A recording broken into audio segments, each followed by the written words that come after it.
French player turn 1, skip the random event and go straight into movement. Okay, so what do I want to do? Well, I wanted to take Jena, of course. So during the night turns I want to keep the enemy out of my objective towns and my line of communication. The movement here is 2, but if I move on the road all the time I get additional movement points. I know that during my movement phase Napoleon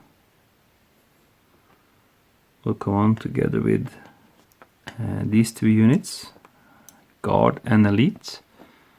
So I'm going to put them on here for sure and march them up to Jena, getting Napoleon in command of this unit here for the attack, because I want to hit them instantly here in Clausewitz. So it's really combat and movement. So Lannes here has 2 movement points. He will spend them all going into Jena. 1 for crossing the ford and 1 for entering the fortified city. Then Napoleon comes on 2 movement points on Augereau and move him 3 because he stays on the road all the time. And moving Napoleon 4, 5, 6 into Lannes because Napoleon stays on the road all the time. And Guard is moving just 2 because there's no stacking. Okay, so that's the movement. I said that the opposing cavalry can get a reaction, but that only applies if they are adjacent to an enemy unit. And there are no cavalry adjacent to enemy units. Battles only occur if you are adjacent, so there's no adjacency here. So that's it for the French player turn. So then we'll flip the game turn marker and note that the Prussian army will get this guy on as a reinforcement, orange, in area X, which is here. I will have him come on here, I'm pretty sure. Well, I can look at the top draw card pile and see what the French player is getting. But I'm not using this optional fog of war. So he knows that the French player is going to get Vive la Empereur. The French player must immediately attempt to rally French units or spend 1 morale point this turn without paying its cost. Okay, so combat movement. The Caudre here has 2 movement points. And he will 1, 2 march towards Dornberg, not paying extra morale to make it go on further. The Prussians will try to keep the morale as high as possible at all times. So the cavalry is moved. I will just twist it so I remember it's moved. What else? Should I march north with my army, trying to exit the map? If I can exit all the units, then I win, or the Prussian wins. I don't think that's very realistic. It's a tough call. And let's try to fight at Jena. And I need to march up my commander, who has a command rating of 1, meaning he will command the adjacent hexes. I need to get him in command, or the units that is going to be committed to battle. I need to get them in command. So I'm going to, well, the movement point of this guy is 5, so I'm moving him without any units. 1, 2, 3, 4, can easily move him into the city. I can't attack Jena because that's fortified. I don't think I can muster enough strength, but I don't have to as the Prussian army. I can just stop him coming through here. Napoleon can try to march through the woods, but that's going to cost him a lot, because if he enters the woods he has to stop immediately, so that is going to take some time. I'm not sure they have that time, so he will probably try to push through here, or actually from here, this rugged terrain, which is a good defensive bonus. So I'm going to march Gravert into here, the road terrain. 1, 2. I don't see it as a viable option to really march these guys off the map. But if I stay and fight, maybe I will be slaughtered. So I need more forces down here. I'm going to take this guy. 1, 2. Put him down here. And march 3. March the commander a bit further. You can see that this is an unreliable unit. It has a yellow marker. You need to be a bit careful with that in combat. Let's look a bit further north, and I'm just going to march this guy down the road. Yeah, he commands these units, so he is 5. 1, 2, 3, 4, 5, 6. 1, 2, 3. 1, 2, 3. No, I can't just jump across that river. That's not possible. So I'm moving this guy out of Apolda. 1, 2, only 2 movements. And this guy will move into Apolda. So Cadre is a weak unit.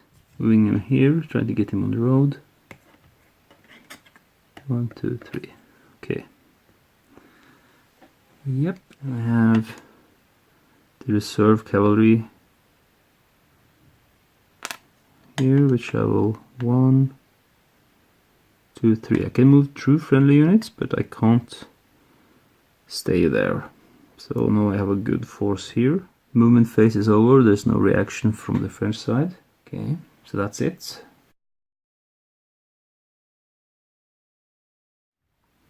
The afternoon, October 13th. French player is going to get reinforcements.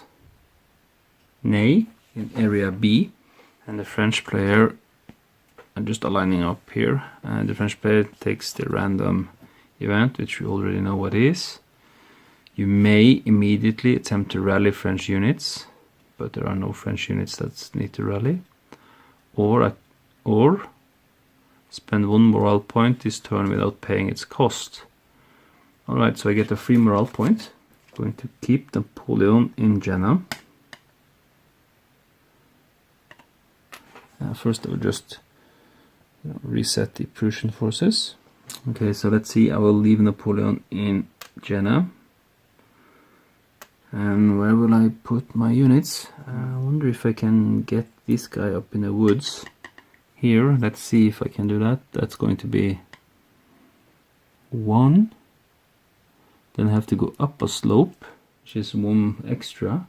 And it doesn't cost anything to enter a wood hex, but I have to stop. Yeah, I'm a bit unsure about that, because the rule doesn't say clearly. Which is one of the problems with the rule, that sometimes it's not so clear. But generally this is actually quite clear. So you can see here that entering open terrain costs 1. Entering forest doesn't cost anything, as it's, you know, it doesn't look like it costs anything, but you have to stop. Then the rules say that normally it costs 1 to enter a terrain. So there is no way it's going to be free to enter woods, so I'm going to say that it's going to cost me 1 point to enter this hex, meaning I can't reach it, but I'm going to spend the morale point that I got for free. I'm going to spend that to do a forced march. A forced march, giving all my units 1 extra movement point. So Lannes can go 1 on the road, open terrain, 2 to cross this slope hex side, and 3 to enter the woods, where you have to stop. And he has to stop because of 2 reasons. 1, he enters an enemy zone of control, and 2, he enters the forest. He's in command though from Napoleon. So the reason I don't want to go here is that the French unit will then be the enemy zone of control of both of these units. And during the attack phase, I have to make an attack against every unit in my zone of control. So that means that Lannes will be forced to attack both of these units at once. And because Graver is on a rough terrain, he gets a phenomenal defensive bonus, which will apply to the whole battle. So it's a bad strategic decision. Fighting here, I can attack this cavalry alone, which seems like a good idea. Then I will march Ogro. 1, 2, 3. To enter Jena, he has one more because of his force march, and it's very tempting to put him here. That's suicide, so I'm stopping in Jena with Ogro. 1, 2. Okay, like that. The French player is finished. Now we have a chance of doing a reaction actually, because this is a cavalry. And if the cavalry stays there, it will be dead, basically. So the cavalry will perform a disengage or a retreat before combat. So we're now in the reaction phase of the Prussian player, and the Prussian unit has started its reaction phase adjacent to an enemy unit. Yeah, he can basically move one hex away. It will move here, like that, disengage, coward. Now I have the option of maintaining contact with the French unit. I can actually move the French unit into the hex being vacated by the Prussian unit. But if I do that, I have to put on an in contact marker, basically saying that my combat strength is now halved. So that's not a good idea. It will actually choose not to follow. And I was really sure we were going to see combat this turn. But nope, that was not a good French turn, I think. They're finished. It's the Prussians, so we flip the turn marker to Prussians. The Prussian gets on Kalkenreuth up in area X. Just putting that to remind me, and we need to do a random event. The Prussians get... So the Prussian, the anti-French, this is the French side and this is the anti-French side, in this case the Prussians. If the French Ney corps is in play, and it is, it's right there, you can move it one hex closer to any Prussian unit. You must follow the normal movement rules. It cannot leave but can enter an enemy zone of control. So why would I want to do that? I don't want to do that. At this point. Over here in Dornburg, I'm going to enter Dornburg with this cadre, and that will make me trigger rule 12.6 in the specific or exclusive rule set. And it says, the first time any Prussian unit enters Dornburg, immediately flip the French morale marker to show its surprise capture side and increase Prussian morale level by 1. Right, so the Prussians, the French morale marker is flipped in order to indicate that Dornburg has been captured, surprise captured. And the Prussians are up at 8 morale, the same as the French. Not completely sure, but I'm going to, well, I'm not doing any forced march, but I'm moving. I'm going to move this way in order to see if I could capture Hassenhausen. 1, 2, 3, 4, crossing a ford. And that's it. I get one extra for staying on the road. Yeah, I'm going to split my forces. 1, 2, 3. Which is not smart, I'm sure. Keep moving north with this part of the army.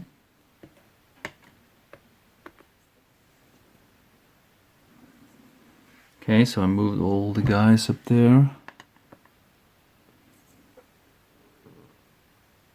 Okay, so my master plan is really to move all of these units here, all of these units under Braunschweig, move them north, try to exit, and fight with what's his name? Hohenlohn. So if I'm going to fight, I'm going to keep a defensive posture. Yeah, I'm going to let them come to me, for sure. So I'm going to keep the army organized like this. And I'm going to say that that's the end of the Prussian movement. Just rebooting them. Or what you want to call it. Get them, just twist them back. And there's no combats.